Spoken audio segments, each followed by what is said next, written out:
بسم اللہ الرحمن الرحیم الحمد للہ وکفا والسلام علی عبادہ الذین اصطفى اما بعد من یرد اللہ بہ خیرا یفقہہ فی الدین۔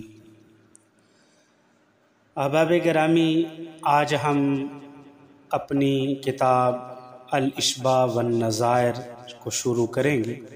اس کا آج ابتدائی اور افتتاحی سبق ہوگا۔ اس کتاب کو شروع کرنے سے پہلے بھی میرے ساتھ ابتدائی کلمات کہہ لیجئے۔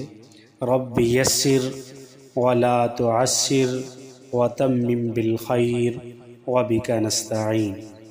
یا فتاح فتح مشکلات هذا الکتاب۔ رب یسر ولا تعسر وتمم بالخیر وبک نستعین۔ یا فتاح فتح مشکلات هذا الکتاب۔ رب یسر ولا تعسر وتمم بالخیر وبک نستعین۔ یا فتاح فتح مشکلات هذا الکتاب۔ دیکھیں، ہر فن سے پہلے اس کے تعارف کے لیے کچھ باتیں بیان کی جاتی ہیں تاکہ اس فن میں بصیرت اور اس سے مناسبت پیدا ہو سکے، اور ایسی باتوں کو مبادیات کہا جاتا ہے۔ اور پھر ان مبادیات کے دو حصے ہوتے ہیں۔ ایک حصے میں کتاب میں مذکور فن کی مبادیات بیان کی جاتی ہیں جن کو مقدمۃ العلم کہتے ہیں، اور دوسرے حصے میں کتاب اور صاحب کتاب کا تعارف کرایا جاتا ہے جس کو مقدمۃ الکتاب سے تعبیر کیا جاتا ہے۔ تو ہم ان میں سے پہلے حصے پر، یہ دونوں جو حصے ہیں، اور اس میں ہم سب سے پہلے قواعد فقہیہ کی مبادیات بیان کریں گے، اور پھر دوسرے نمبر پر کتاب اور صاحب کتاب کا تعارف بیان کریں گے۔ یہ کتاب الاشباح والنظائر قواعد فقہ میں ہے، جو اصول فقہ کی طرح ایک مرکب نام ہے۔ اس لیے پہلے اس کے دونوں اجزاء کی علیحدہ علیحدہ ہم تعریف کریں گے، اس کے بعد پھر دونوں کی مجموعے کی تعریف کریں گے۔ جو پہلے ہر ایک کی علیحدہ علیحدہ تعریف کی جائے گی اس کو حد اضافی کہتے ہیں، اور پھر دوسری قسم کے اس کے مجموعے کی تعریف کریں گے، اس کو حد لقبی کہتے ہیں۔ دیکھیں، قواعد فقہ کی حد اضافی کیا ہے؟ قواعد یہ قاعدہ کی جمع ہے جس کے معنی مشہور ہیں، وہ اساس اور بنیاد کے ہیں، اور اس سے صرف عمارت کی بنیاد کی طرف ذہن جاتا ہے۔ قرآن مجید میں بھی اس کا استعمال ہوا ہے، سورۃ بقرہ کے اندر، سورۃ نحل کی آیت نمبر 26 کے اندر، لیکن صرف عمارت کی بنیاد قاعدہ نہیں ہے، بلکہ کوئی بھی چیز جس کے سہارے قائم ہو وہ اس کا قاعدہ ہے۔ مثلا قواعد الحودج، کہ ہودج کے وہ پائے جس پر ان کا قیام ہے، اور اسی طریقے سے قاعدۃ التمثیل،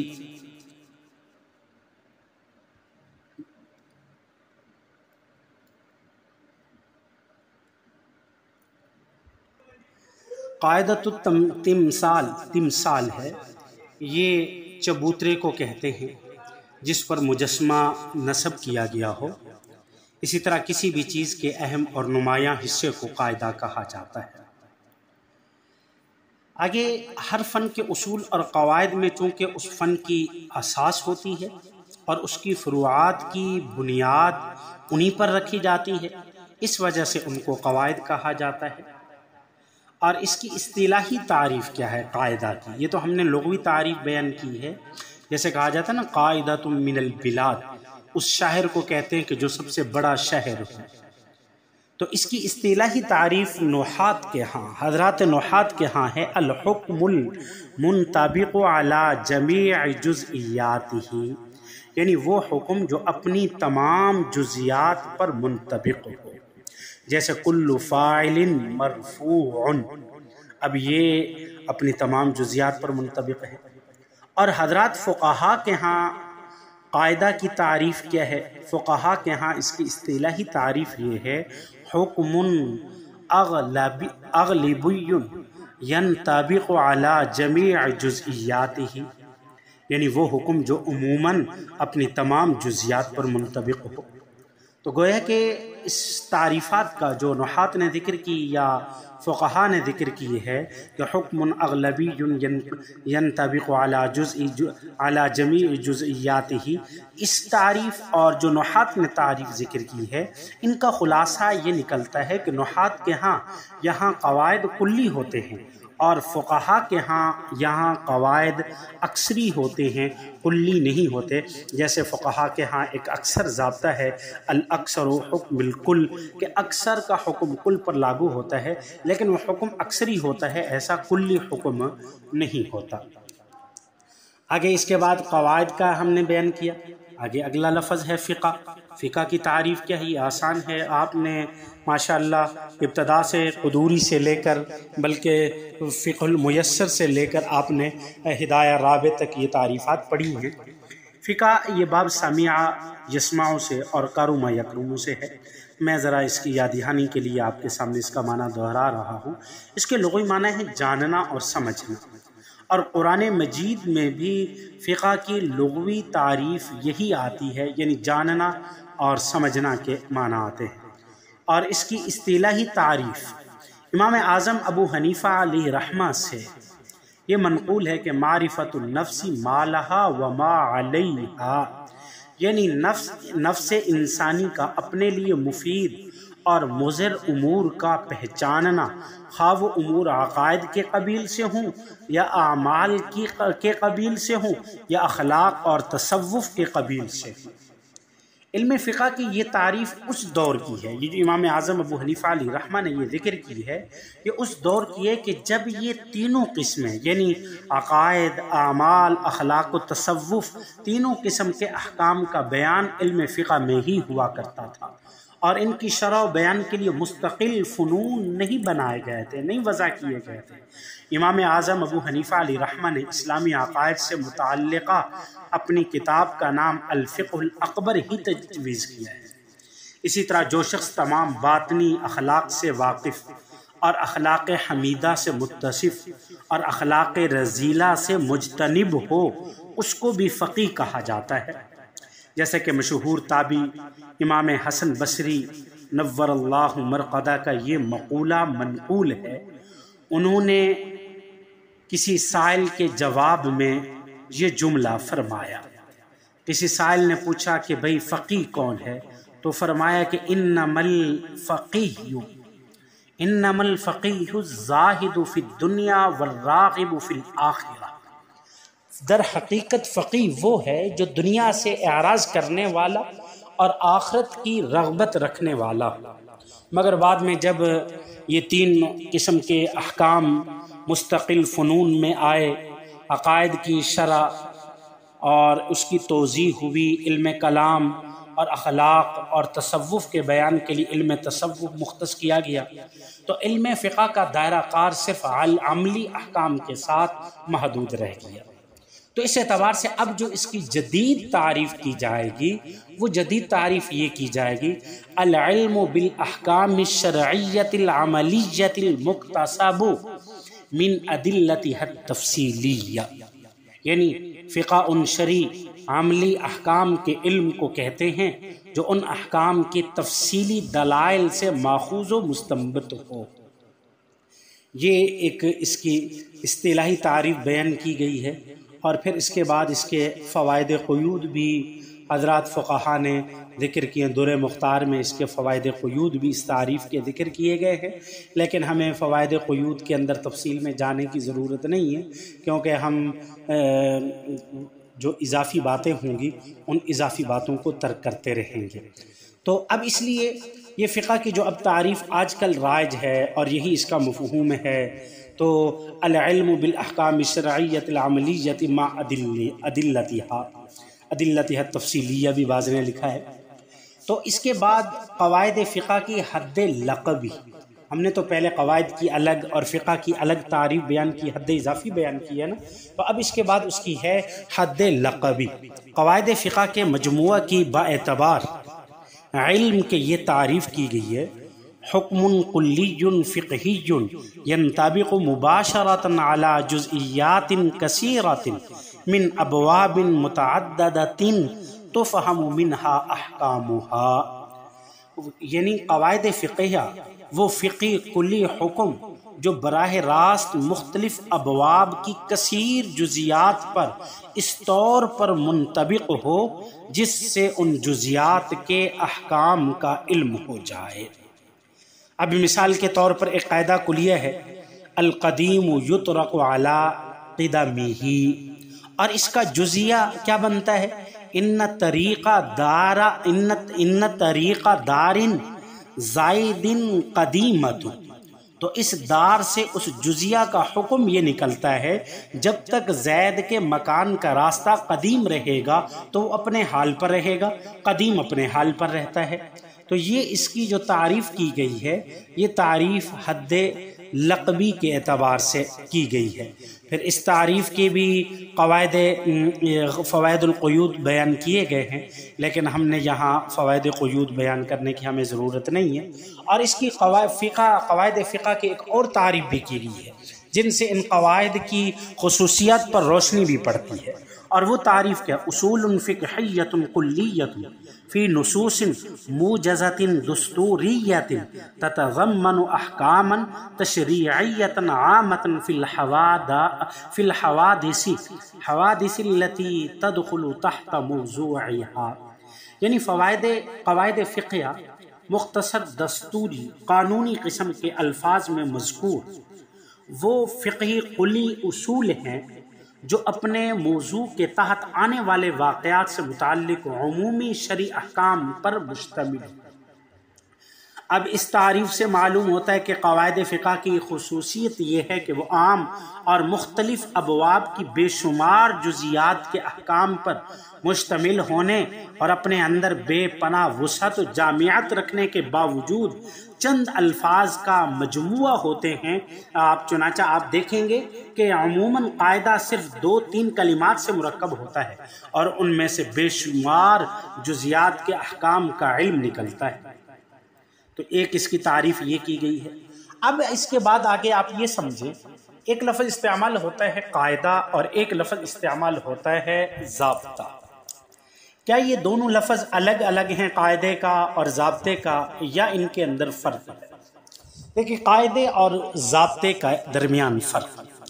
قاعدے کے ساتھ ایک دوسرا لفظ ضابطہ یہ زبان پر آتا ہے جو باب ناصرہ اور زارابا سے اسم فاعل مؤنث ہے، اور اس کا معنی بنتا ہے غالب ہونا، قوی ہونا، محفوظ ہونا۔ اسی سے مضبوط بمعنی قوی اور طاقتور بھی استعمال ہوتا ہے۔ محاورہ میں یہ لفظ قاعدہ کے ہم معنی شمار ہوتا ہے۔ اسی طرح اہل لغت کے ہاں اس کے وہی معنی ہیں جو قاعدہ کے معنی ہیں، یعنی حکم کلی ینطبق علی جزئیاتہ۔ ضابطے کے بھی اہل لغت کے ہاں یہی معنی ہیں جو قاعدہ کے معنی ہیں، مگر بعض فقہا کے ہاں یہاں فرق ہے، بلکہ اکثر فقہا نے ان دونوں کے درمیان قاعدے اور ضابطے کے درمیان فرق کیا ہے۔ پہلا فرق یہ بیان کیا ہے کہ قاعدہ مختلف ابواب کی فروعات کو جامع ہوتا ہے اور ضابطہ صرف ایک باب کی فروعات پر مشتمل ہوتا ہے۔ کیا مطلب؟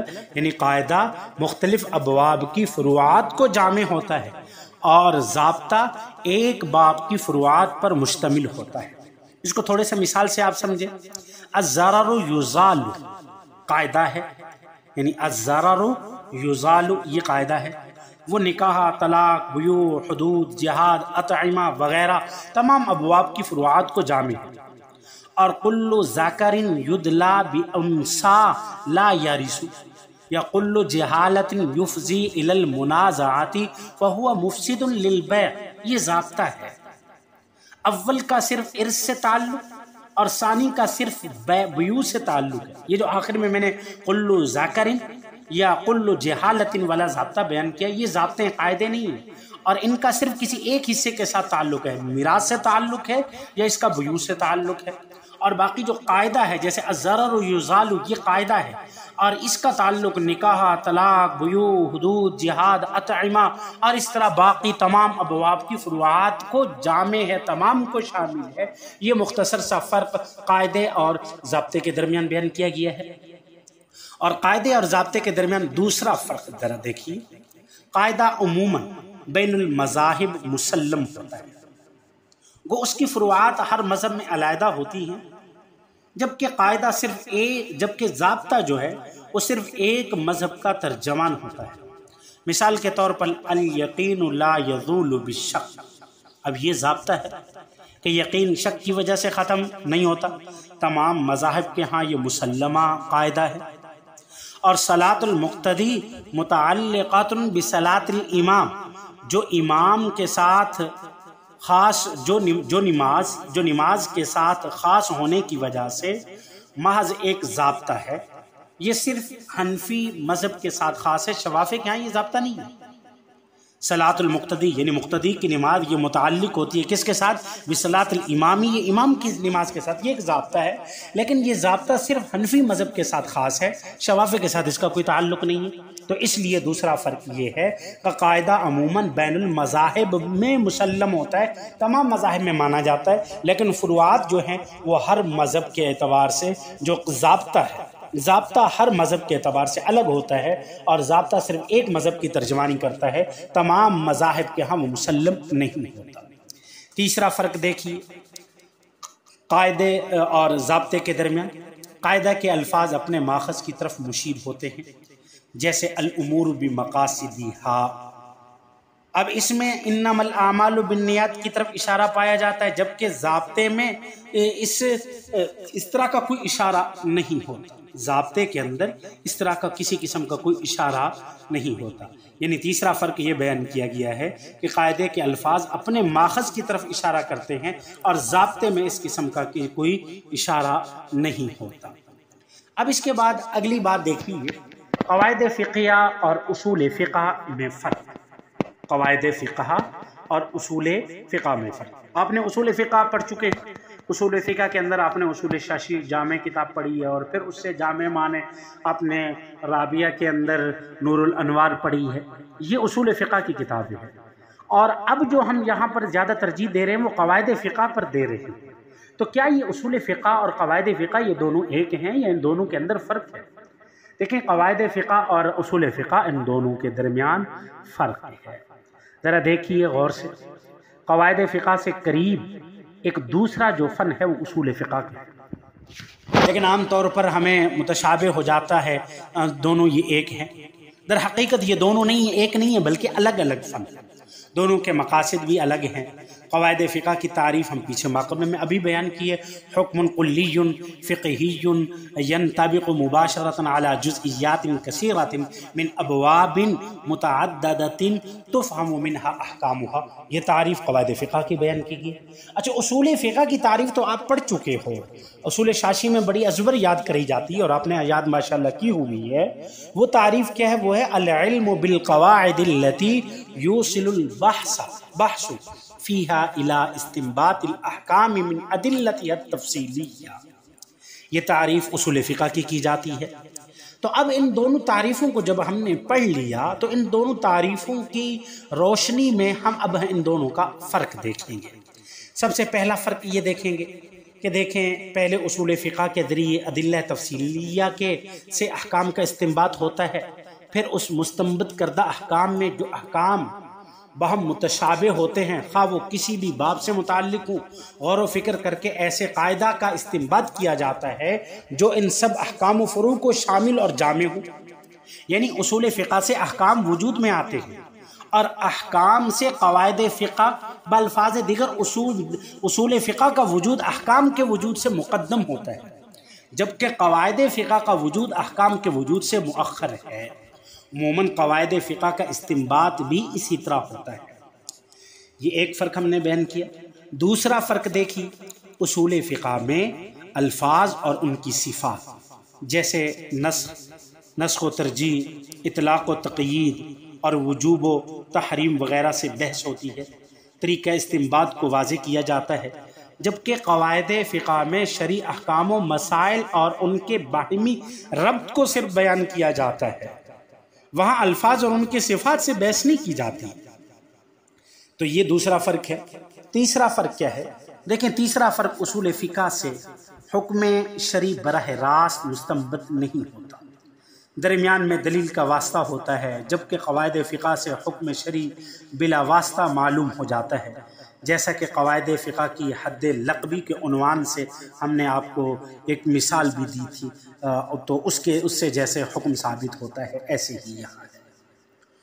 اور آگے چوتھا فرق یہ بیان کیا گیا کہ اصول فقہ عام اور کلی ہوتے ہیں، جبکہ قواعد فقہ عموماً اکثری ہوتے ہیں۔ اور پانچواں فرق یہ بیان کیا گیا ہے، اصول فقہ سے دلائل شرعیہ سے احکام کے استنباط کا طریقہ معلوم ہوتا ہے، جبکہ قواعد فقہ شریعت کے مزاج اور مذاق کے ترجمان ہوتے ہیں۔ یہ جو میں نے مختصر ان کے درمیان فرق بیان کیا ہے، یہ اصول الفقہ للاسلامی کے اندر بھی یہ فرق بیان ہے، اور اسی طریقے سے الفروق لعلامۃ القرافی علیہ رحمہ، اس کے اندر بھی یہ عربی کی 2 کتب میں نے بیان کر دی ہیں، اس کے اندر بھی یہ بیان کیے گئے ہیں۔ آگے ہم چھوٹی سی ایک اور بات پڑھیں گے آخر میں کہ دیکھیں قواعد فقہ جو ہیں یہ اکثری ہیں یا کلی ہیں۔ قواعد فقہ یہ اکثری ہیں یا کلی ہیں۔ قواعد فقہ اس کے بارے میں اہل علم کی مختلف آراء ہیں۔ پہلی یہ ہے کہ یہ قواعد کلی ہیں، اور ان سے دو چار مسائل مستثنا ہوں، ان کی وجہ سے یہ کلی ہونے سے خارج نہیں ہوتے۔ یعنی کوئی اگر اس قاعدے کے اندر کوئی مسئلہ نہیں آ رہا، وہ اس سے خارج ہے، اس سے مستثنا ہے، تو اس کی وجہ سے اس کے کلی ہونے کا حکم ختم نہیں ہوگا، وہ قواعد فقہیہ کلی ہی شمار ہوں گی۔ اور دوسری اہل علم کی رائے یہ ہے کہ اکثر اہل علم کی یہ رائے ہے کہ یہ قواعد اکثری، یعنی قواعد کے موضوع کے تحت آنے والے اکثر جزیات کا حکم انہی قواعد کے مقتضا کے مطابق ہوتا ہے، اور بعض جزیات کا حکم ان کے مقتضی کے برخلاف ہوتا ہے۔ واقعہ بھی یہی ہے کہ آپ دیکھیں گے قواعد کے ساتھ مصنف رحمہ اللہ نے اس سے مستثنا مسائل کا بھی ذکر فرمایا ہوا ہوگا۔ الاشباع والنظائر کے جو مصنف ہیں انہوں نے ان کا مسائل کا بھی ذکر کیا ہوا ہوگا۔ اور اسی طریقے سے بعض کی رائے یہ کہ اکثر قواعد اکثری ہیں اور بعض قواعد کیا ہیں وہ کلی ہیں۔ اور چوتھا فرق یہ بیان کیا کہ یہ قواعد نہ اکثری ہیں اور نہ کلی ہیں۔ کیا مطلب ہے؟ تو مطلب یہ ہے کہ ان قواعد کا مقصود چونکہ فقہی مزاج اور ملکہ پیدا کرنا ہے، نہ کہ جزیات کا احاطہ کرنا، اس لیے ان کے اکثری اور کلی ہونے کی بحث میں پڑھنا فضول ہے۔ ان کا فائدہ ہر صورت میں حاصل تو ہے، لیکن وہ کہتے ہیں کہ نہ اکثری ہیں نہ کلی ہیں، بلکہ اکثر تو اس سے جو مقصد ہے وہ مقصد دیکھا جائے، مقصد تو فقہی مزاج اور ملکہ پیدا کرنا ہے۔ تو اب میں نے یہ 4 فرق آپ کے سامنے تفصیل کے ساتھ ذرا بیان کیے ہیں۔ اللہ رب العزت ہمیں ان کو فرق کو سمجھنے کی بھی توفیق عطا فرمائے۔ اچھا، پھر اس کے ساتھ آخر میں یہ بھی دیکھیں کہ قواعد سے بعض مسائل کا استنباط کا جو سبب ہے وہ کیا ہے۔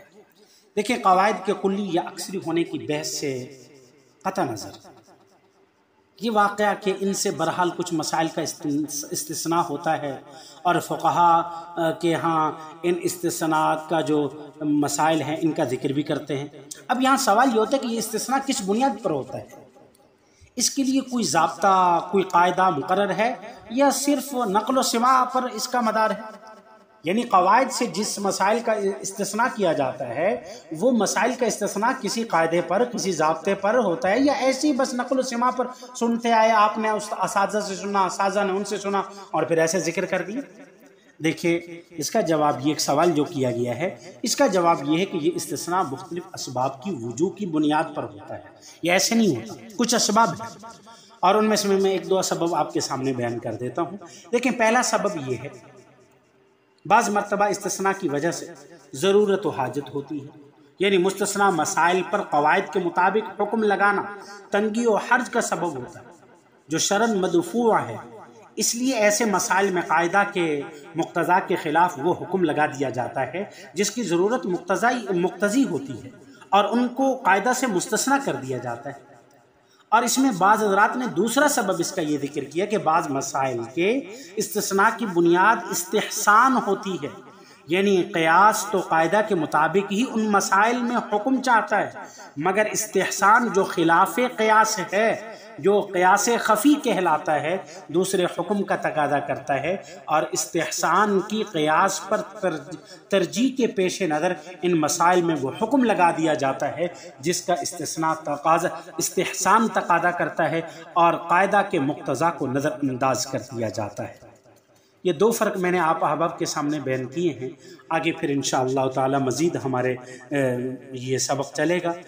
ابھی میں نے یہ چند الاشباع والنظائر کو شروع کرنے سے پہلے چند تمہیدی باتیں آپ احباب کے سامنے ذکر کرنے کی کوشش کی ہیں، اور انشاءاللہ تعالی یہ کتاب میں نے آپ کی طرف بھیج دی ہے، آپ اس کو بھی جب سبق سنیے گا اس کتاب کو بھی اپنے سامنے رکھیے گا۔